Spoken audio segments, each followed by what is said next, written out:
Civilians में आप सभी का स्वागत है। पिछली कक्षाओं में हम लोगों ने संथाल, उरांव, मुंडा तथा हो जनजाति के बारे में पढ़ा। आज की कक्षा में हम लोग खरवार जनजाति के बारे में पढ़ेंगे। तो खरवार जनजाति जो है ये झारखंड की पांचवी सर्वाधिक जनसंख्या वाली जनजाति है और इसका मुख्य संकेंद्रण पलामू प्रमंडल है। तो सबसे ज़्यादा ये पलामू प्रमंडल में पाई जाती है। खरवार है, वार करके हम लोग पला जाएंगे, इस तरह से याद रख सकते हैं। और खेरी झार जगह से आने के कारण इनका नाम खरवार पड़ा तथा ये इस जनजाति का संबंध उड़ीसा के खारवेल राजा तो खारवेलों से संबंध माना जाता है। खेरियार से आने के कारण इन्हें खरवार कहा गया तथा इनका संबंध उड़ीसा के खरवाल जो कलिंग राजा खारवेल करके था उन लोगों से रिलेटेड माना जाता है। और यह एक बहादुर मार्शल मतलब लड़ाकू जनजाति है। यही क्वेश्चन एग्जाम में पूछा गया है, इनमें से लड़ाकू जनजाति कौन सी है। तो खरवार जनजाति तथा यह जनजाति सत्य हेतु अपना सभी कुछ बलिदान करने के लिए प्रसिद्ध है। ये भी मेन फैक्ट है। ये सत्य बोलने के लिए अपना सब कुछ बलिदान कर सकते हैं। एक तो ये मार्शल जनजाति है और दूसरा कि ये सत्य बोलने के लिए अपना सब कुछ बलिदान करने के लिए प्रसिद्ध है। और तथा इन्हें पलामू और लातेहार जिले में 18 हजारी के नाम से जाना जाता है। 18 हजारी। और ये स्वयं को सूर्यवंशी राजा हरिश्चंद्र का जो बेटा था रोहिताश्व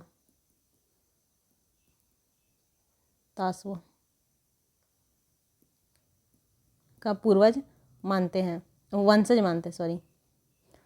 ये स्वयं को राजा हरिश्चंद्र रोहिताश्व के वंशज मानते हैं। इनका जो संबंध है तो इनके जो प्रजाति समूह है वो द्रविड़ है तथा इनकी भाषा खेरवारी है और भाषा समूह ऑस्ट्रो एशियाटिक भाषा है। भाषा हो गई खेरवारी और इसका रिलेशन ऑस्ट्रो एशियाटिक भाषा समूह से है और प्रजाति समूह द्रविड़ हो गया। 2022 में एक संविधान संशोधन हुआ था, उसके द्वारा खरवार जनजाति की सूची में भोक्ता, देशवारी, गंजू, दौलतबंदी, पटबंदी, राउत, मझिया व खेरी नामक जनजाति को भी शामिल किया गया था। तो भोक्ता, देशवारी, गंजू, दौलतबंदी, पटबंदी, राउत, मझिया व खेरी इन जनजाति को 2022 के संविधान संशोधन के द्वारा खरवार जनजाति की सूची में ही शामिल किया गया था। देखते हैं अब इसका समाज एवं संस्कृति किस प्रकार है। तो सामाजिक स्तर का मुख्य निर्धारक भूतत्व भू संपदा है, मतलब जिसके पास ज़्यादा ज़मीन है वो ज़्यादा ऊंचा माना जाता है, जिसके पास कम ज़मीन है वो नीचे माना जाता है। इस तरह से इन लोगों का समाज का स्तर बटा हुआ है। इनमें युवा गृह जैसी संस्था नहीं पाई जाती है। खरवार में युवा गृह नहीं पाई जाती है। इसमें क्या है कि संपत्ति को सभी पुत्रों में बराबर बांटा जाता है। जितनी भी जनजातियां हैं सभी उनका समाज पितृ सत्तात्मक है। जितनी भी जनजातियां हैं सबका समाज पितृसत्तात्मक ही है। केवल हो जो था वो पहले मातृसत्तात्मक था, बाद में वो पितृसत्तात्मक हो गया। इनमें बाल विवाह को श्रेष्ठ माना जाता है। लगभग सारी जनजातियों में हम लोगों ने देखा कि बाल विवाह निषिद्ध है, बाल विवाह नहीं होता है, लेकिन खरवार, बंजारा, माहली इन सब जनजातियों में हम लोग को बाल विवाह देखने को मिलेगा। तो खरवार में बाल विवाह को श्रेष्ठ विवाह माना जाता है। बहु विवाह की प्रथा प्रचलित है। संथाल में एकल विवाह था लेकिन विवाह बहुत सारा था और इसमें बहु विवाह की प्रथा है, मतलब एक आदमी ज़्यादा विवाह कर सकता है, एक से ज़्यादा। और इसमें जो विवाह का फेमस विवाह है डोला और चढ़वा, दो प्रकार की विवाहें। जो डोला विवाह होती है इसमें लड़की वाला कन्या पक्ष लड़का घर में जाता है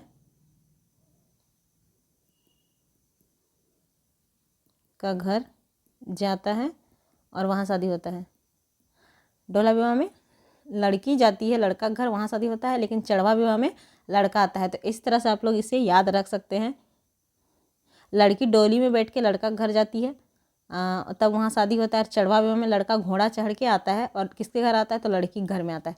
इस तरह से रिलेट कर सकते हैं कि डोला विवाह लड़की घर में, हालांकि इसे पूछा नहीं गया है, लेकिन क्या पता पूछ भी दे।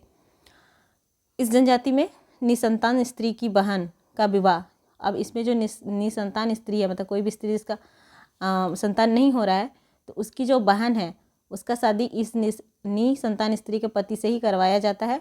और इस रस्म को या इस शादी को रिजनिया कहा जाता है। अब देखते हैं सामाजिक व्यवस्था में जो क्या क्या नाम है। तो ग्राम पंचायत कहाँ होती है, बेठकी, उसका नाम है बेठकी। ग्राम पंचायत बेठकी में होती है। ग्राम पंचायत प्रमुख, अब ग्राम पंचायत का जो प्रमुख है उसे मुखिया कहा जाता है। 4 गांव का अगर पंचायत हो रहा है तो उसे चट्टी या चट, और उसका जो प्रधान है जो उसका मुखिया होता है उसे प्रधान कहा जाता है। इसका मुखिया को प्रधान कहा जाता है। 4 गांव की पंचायत के मुखिया को प्रधान कहा जाता है। और इसका जो पद होता है यह वंशानुगत होता है। 5 गांव की पंचायत पचोरा, नाम से पता चल रहा है। 4 गांव चट्टी, 5 गांव पचोरा और 7 गांव सतोरा, इन नामों से जाना जाता है। तो ग्राम पंचायत में जहाँ पंचायतें बैठती हैं उसे बैठकी। ग्राम पंचायत का प्रमुख मुखिया कहलाता है। और 4 गांव का पंचायत का जो प्रमुख है उसे प्रधान कहा जाता है। और बेगा को दान में दी गई भूमि बेगई भूमि कहलाती है। पाहन को जो दान में दी जाती है पहनई भूमि कहलाती है। खरवार में बेगा को जमीन दान दी जाती है जिसे बेगई भूमि कहा जाता है। अब इनकी आर्थिक व्यवस्था किस प्रकार है, तो इनका जो मुख्य पेशा है वो है कृषि करना। और परंपरागत पेशा, परंपरा से चलते आया है इन लोग का ये पेशा है कि खेर वृक्ष है जिससे कत्था बनाया जाता है। कत्था बनाना इन लोग का परंपरागत पेशा है।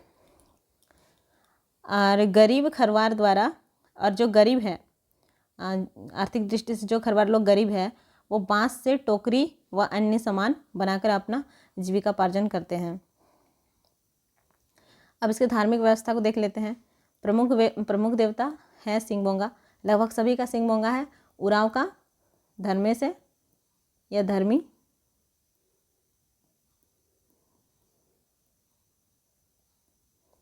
इनके जो धार्मिक प्रधान है उन्हें पाहन या बेगा कहा जाता है। तो आप ऐसे याद कर सकते हैं, खरवार का जो बेगा है उसको कैसे याद कर सकते हैं, ऐसे याद कर सकते हैं कि वार अगर हम लोग करने जाएंगे तो बेग में सामान भर के जाएंगे वार करने का, इस तरह से कर सकते हैं। उसे मैं एक सेपरेट वीडियो में सब बता दूंगी। संकट या बीमारी के समय यह जनजाति ओझा या मती की सहायता लेती है। अगर कोई संकट आ गया, गहरा संकट और बीमारी अगर है, तो उस समय ये लोग ज़्यादातर ओझा के पास जाते हैं या फिर मती के पास। मती जादू टोना करने वाला, जादू टोना करने वाला व्यक्ति को माटी कहा जाता है। तो इसमें हम लोगों ने देखा पंचायत को बैठकी, ग्राम पंचायत को बैठकी,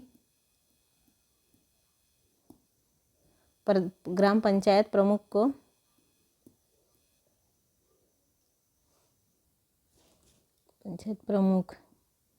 को मुखिया, और ये एक लड़ाकू जनजाति है तथा सत्य के लिए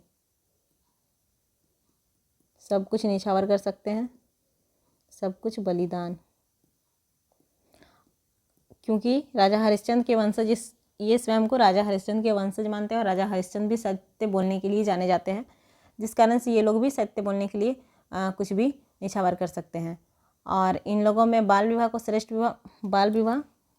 विवाह माना जाता है। और इनका जो विधवा विवाह है, विधवा पुनर्विवाह,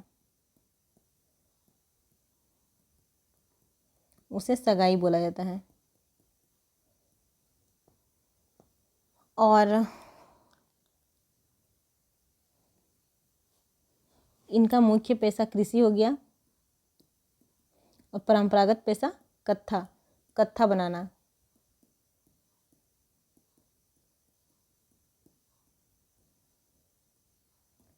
इसमें इतना मोटा मोटा बात है। अब हम लोग देखते हैं खड़िया जनजाति। खड़िया नाम से पता चला, खड़िया, खड़खड़िया। तो खड़िया मतलब पालकी, पालकी ढोने के कारण इस जनजाति का नाम खड़िया पड़ा। खड़खड़िया मतलब होता है पालकी, और यही इसी से इन लोगों का नाम खड़िया पड़ा। और इनका जो प्रजाति समूह है वो प्रोटो ऑस्ट्रेलॉयड है। ये प्रोटो ऑस्ट्रेलॉयड से बिलोंग करते हैं, जबकि खरवार जो था वो द्रविड़ समूह से थे। और भाषा इनकी जो है वो खड़िया है। जो मुंडारी वो ओसियोस्टैटिक समूह की भाषा है। इनका मुख्य निवास ये गुमला, सिमडेगा, रांची, लातेहार, सिंहभूम और हजारीबाग जिलों में निवास करते हैं। अब इनका सामाजिक और समाज और संस्कृति किस प्रकार है? तो सामाजिक दृष्टि से ये 3 भागों में बटे हैं। पहला अब यहाँ देखते हैं हम लोग, ऐसे तो बटे हैं 3 में, दूध खड़िया, ढेलकी तथा पहाड़ी खड़िया। और संपन्नता के आधार पर देखें, मतलब सबसे ज़्यादा अमीर कौन है, तो इनमें दूध पता चल रहा है, दूध से ही ज़्यादा दूध है, इसका मतलब क्या, वो अमीर होगा, तो दूध खड़िया। उसके बाद आता है ढेलकी खड़िया, और पहाड़ में रहने वाला ये सबसे ज़्यादा सबसे गरीब है। इन तीनों वर्गों में आपस में विवाह नहीं होता है। अब दूध खड़िया, ढेलकी खड़िया और पहाड़ी खड़िया इन तीनों का आपस में विवाह नहीं होगा। दूध खड़िया वाला ढेलकी खड़िया के साथ शादी नहीं करेगा, मतलब इस तरह इन लोग का आपस में विवाह नहीं होगा। वधु मूल्य गिनिंग तह, इसके वधु मूल्य को गिनिंग तह कहा जाता है। बहुविवाह भी प्रचलन में है इसमें, खरवार में भी बहुविवाह था, इसमें भी बहुविवाह प्रचलन में है। और सर्वाधिक प्रचलित जो विवाह है वो ओलोलदाय है, जिसे असल विवाह भी कहा जाता है। सर्वाधिक प्रचलित विवाह ओलोलदाय। इनका जो प्रमुख पर्व है वो जंकोर है। जंकोर बोला जाता है सरहुल को खड़िया में, बंदई, कर्मा, कदलेटा इत्यादि। अब इस जनजाति में सभी लोगों के द्वारा फागु शिकार मनाया जाता है तथा पाट और बोराम की ये जो त्यौहार मनाया जाता है उसमें पाट और बोराम की पूजा की जाती है और सरना में बलि चढ़ाई जाती है।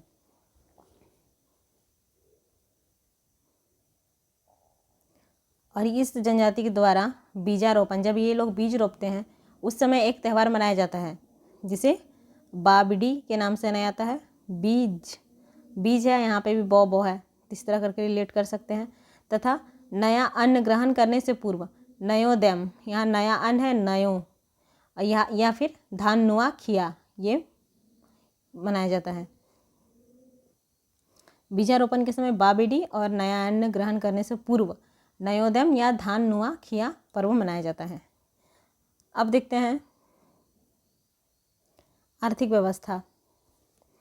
तो इनका आर्थिक व्यवस्था, इनका जो प्रमुख काम है वो कृषि करना है तथा शिकार करना है। इन दोनों के द्वारा ये लोग अपना जीवन यापन करते हैं। और जो पहाड़ी खड़िया है वो आदिम तरीके से, पुराना तरीका से ही अपना जीवन यापन करते हैं। इनका जो प्रमुख भोजन है वो चावल है।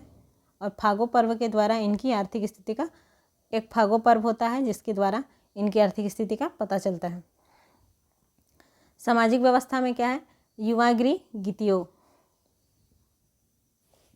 संथाल का युवागृह घोटुल, उराव का घुमकड़िया,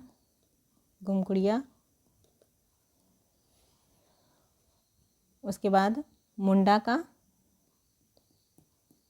गीतियोड़ा, हो का गोतियारा, उसके बाद खड़िया का गीतियो।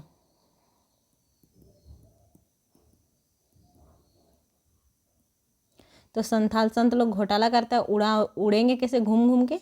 अब मुंडा लोग से कर सकते कि मुंडा लोग गीत गाता है, गीती ओड़ा, हो लोग भी गोतिया हो, इस तरह कर सकते हैं। और खड़िया में देखिए यहाँ पे सब में जैसे कि यहाँ पे ओड़ा है तो इसका अड़ा यहाँ आ गया खड़िया में, तो खाली बचा क्या, गीतियो। इस तरह से थोड़ा लिंक कीजिएगा अपने से तो हो जाएगा। तो खड़िया का हो गया गीतियो। ग्राम प्रधान जो है वो हो गया महतो और उसका जो सहायक है वो नेगी हो गया। संदेशवाहक जो संदेश पहुंचाता था वो गेड़ा है, और इनके पंचायत को धीरा कहा जाता है और पंचायत प्रमुख को दंदिया कहा जाता है। तो इनके युवागिरी गीतियों के नाम से जाना जाता है। और ग्राम प्रधान जो है, ग्राम का मुखिया, वो महतो है तथा उनका जो सहायक है वो नेगी है। और जो संदेशवाहक संदेश पहुंचाने का कार्य करता है वो गेड़ा है तथा पंचायत को धीरा नाम से जाना जाता है, और पंचायत प्रमुख को दंदिया के नाम से। धार्मिक व्यवस्था के बारे में देखते हैं। तो इनके जो प्रमुख देवता है वो बेला भगवान या ठाकुर है, और अपनी भाषा में ये भगवान को गिरिंग बेरी या धर्मराजा कहते हैं। इनके प्रमुख देवता बेला भगवान या ठाकुर है खड़िया के, और अपनी भाषा में इन लोग भगवान को गिरिंग बेरी या धर्मराजा कहते हैं। और इनका जो धार्मिक प्रधान है उन्हें कालो या पाहन के नाम से जाना जाता है। पहाड़ी खड़िया का धार्मिक प्रधान दिहुरी है, जबकि ढेलकी तथा दूध खड़िया का धार्मिक प्रधान कालो, पाहन या कालो है। मतलब इनका धार्मिक प्रधान कालो या पाहन है, लेकिन पहाड़ी खड़िया का जो धार्मिक प्रधान है वो दिहुरी है, और बाकी जो ढेलकी और दूध बच्चे हैं, दूध खड़िया, उन लोग का प्रधान पाहन है, पाहन या कालो है। और ये लोग धर्म तथा जादूगरी पर बहुत ज़्यादा विश्वास रखते हैं। खड़िया जनजाति की अनेक पारंपरिक मान्यताएं मुंडाओं से मिलती है। ये इम्पोर्टेंट है, किस जनजाति की, मतलब यह क्वेश्चन रह सकता है कि खड़िया जनजाति की परंपरा किस जनजाति के लोगों से मिलती है, तो मुंडा से मिलती है। और खड़िया 2011 के सर्वे के मुताबिक या जनसंख्या के मुताबिक खड़िया जनजाति में महिलाओं की जो संख्या है वो पुरुषों से अधिक है।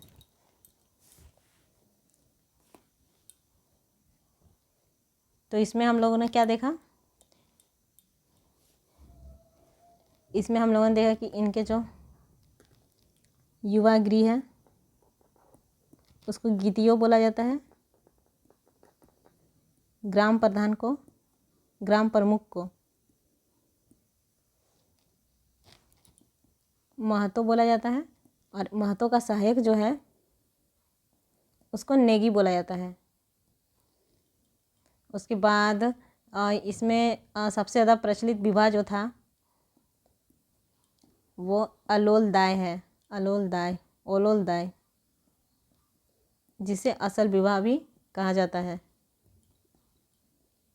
इनके जो वधु मूल्य है, वधु को जो मूल्य दिया जाता है वो गिनिंग त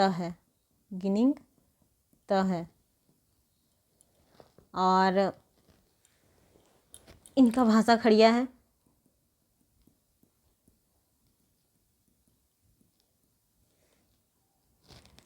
प्रमुख देवता जो है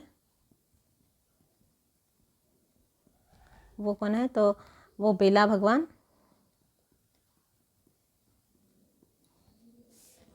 या ठाकुर है, तथा इनका धार्मिक प्रधान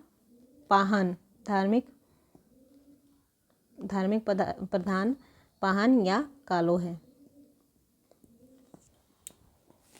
नेक्स्ट देखते हैं लोहरा जनजाति। तो लोहरा जनजाति, इनका जो संबंध है, इनका संबंध प्रोटो ऑस्ट्रोलॉइड से है, और ये असुर के वंशज माने जाते हैं। इन्हें असुर लोग का भी काम है लोहा गलाना, तो उसी प्रकार लोहरा का भी कार्य यही है, लोहा गलाना। इसी कारण से इन्हें असुर का वंशज माना जाता है। इनका जो निवास स्थान है वो रांची है, गुमला, सिमडेगा। और इन लोहरा जनजाति की जो भाषा है वो सदानी है। सदानी भाषा में खोटा, कुरमाली, पंच परगनिया, खोटा, कुरमाली, पंच परगनिया तथा नागपुरी, इतने सदानी भाषा में आते हैं। तो इनकी जो भाषा वो सदानी है। और समाज तथा संस्कृति देखते हैं। इनमें 7 गोत्र पाए जाते हैं। 7 गोत्रों के नाम याद रखना जरूरी नहीं है। इनका जो समाज है पितृसत्तात्मक समाज है, और इनमें जो प्रमुख त्यौहार है, अब लोहा का कार्य करते हैं तो लोहा विश्वकर्मा भगवान हम लोग को पता है। जैसे कि हम लोग विश्वकर्मा पूजा करते हैं तो ज़्यादातर लोहे की चीज़ों की पूजा करते हैं, तो उसी प्रकार इनका प्रमुख त्यौहार विश्वकर्मा पूजा हो गया। सोहराय और फगवा हो गया। आर्थिक व्यवस्था, तो इनका मुख्य कार्य है लौह उपकरण बनाना और लौह उपकरण बनाना, और ज़्यादातर इन लोग कृषि संबंधी उपकरण बनाते हैं। कृषि संबंधी उपकरण जैसे कुदाल हो गया, कृषि संबंधी उपकरण। धार्मिक व्यवस्था हम देखेंगे तो इनके जो प्रमुख देवता है वो सिंह बोंगा है तथा धरती माई है। तो इसमें ज़्यादा कुछ है नहीं। ये मैन है कि ये असुर के वंशज है और इनकी भाषा सदानी है तथा प्रमुख त्यौहार विश्वकर्मा पूजा और प्रमुख पेशा लोह उपकरण बनाना। नेक्स्ट जनजाति है भूमिज जनजाति। भूमिज जनजाति इनका जो मतलब ज़्यादातर संख्या में निवास करते वो हजारीबाग, रांची व धनबाद में। और प्रजाति समूह इनका है प्रोटो ऑस्ट्रोलॉइड, ये प्रोटो ऑस्ट्रोलॉइड से बिलोंग करते हैं। और धनबाद के सरदार, हम लोग भूमिज विद्रोह में पढ़े थे कि इन्हें धनबाद का सरदार के नाम से भी जाना जाता है तथा अंग्रेजों द्वारा इन्हें चुआर उपनाम भी दिया गया था। जंगल महल के भूमिजों को हम लोग पढ़ चुके हैं। और इनकी जो भाषा है वो मुंडारी है जो कि ऑस्ट्रो एशियाटिक समूह से है तथा इनकी भाषा पर हम लोग को बंगला भाषा और सदानी भाषा का भी प्रभाव मिलता है। मुंडारी भाषा में बांग्ला तथा सदानी भाषा का भी प्रभाव दिखता है। अब इनका समाज भी पितृसत्तात्मक ही है। 4 गोत्र है पत्ती, जेवला, गुलगू, हेम्ब्रॉम। भूमिज में भी सगोत्रीय विवाह निषिद्ध है और इस जनजाति में सर्वाधिक प्रचलित विवाह आयोजित है। जितने भी जनजाति है सबसे ज़्यादा प्रचलित विवाह आयोजित विवाह ही है, मतलब अरेंज्ड मैरिज। और इनमें तलाक की प्रथा भी पाई जाती है। पति द्वारा पत्ते को फाड़कर टुकड़े करने पर तलाक हो जाता है। केवल पत्ते को फाड़ दिया जाता है अगर पति के द्वारा, तो तलाक हो जाता है। और प्रमुख त्यौहार, इनके प्रमुख त्यौहार है धूला पूजा, चैत पूजा, काली पूजा, गोराई पूजा, ठाकुर पूजा आदि। अब इनके आर्थिक व्यवस्था को देखेंगे भूमिजों के, तो भूमि है तो वो कृषि कार्य करेंगे ही, भूमिज है तो भूमि में कृषि करेंगे। ये जनजाति अच्छी काश्तकार होती है। धार्मिक व्यवस्था में देखेंगे तो प्रमुख देवता जो है वो ग्राम देवता। प्रमुख देवता ग्राम देवता। धार्मिक प्रधान लाया, क्या लाया? भूमि लाया। इस तरह कर सकते हैं, क्या लाया? भूमि लाया, भूमिज का। श्राद्ध संस्कारों को कमावत कहा जाता है। हम लोग का इधर भी होता है, किसी का श्राद्ध होता है तो हम लोग बोलते हैं कि कमाने जा रहे हैं, तो इस तरह करके रिलेट कर सकते हैं। श्राद्ध संस्कार को कमावत कहा जाता है।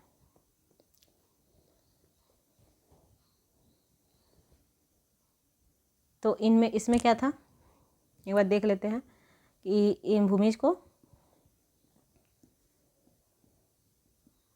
धनबाद का सरदार तथा चुआर उपनाम दिया गया है। और इसमें सबसे ज़्यादा विवाह जो होता है वो आयोजित विवाह है।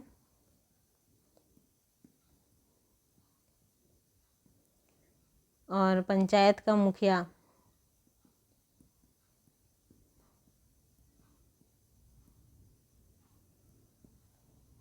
प्रधान कहलाता है। अच्छी काश्तकार होती है जनजाति, काश्तकार मतलब कृषि वाला कार्य करने वाला। और इनके जो सर्वोच्च देवता है ग्राम, ठाकुर या और गोराई।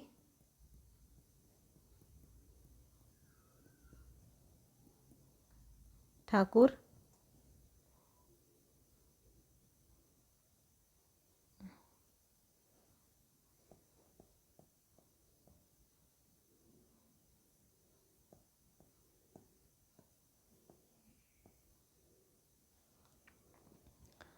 और इनके जो अच्छा यहाँ छूट गया था ना, ग्राम, ठाकुर और गोराई ठाकुर, ये इनके प्रमुख देवता हैं तथा जो धार्मिक प्रधान है उन्हें लाया कहा जाता है। और श्राद्ध संस्कारों, ये इम्पोर्टेंट है, कमावत कहा जाता है। श्राद्ध संस्कारों को कमावत कहा जाता है। ठीक है, आगे की वीडियो में हम लोग और बाकी जनजातियों के बारे में पढ़ेंगे। Thank you.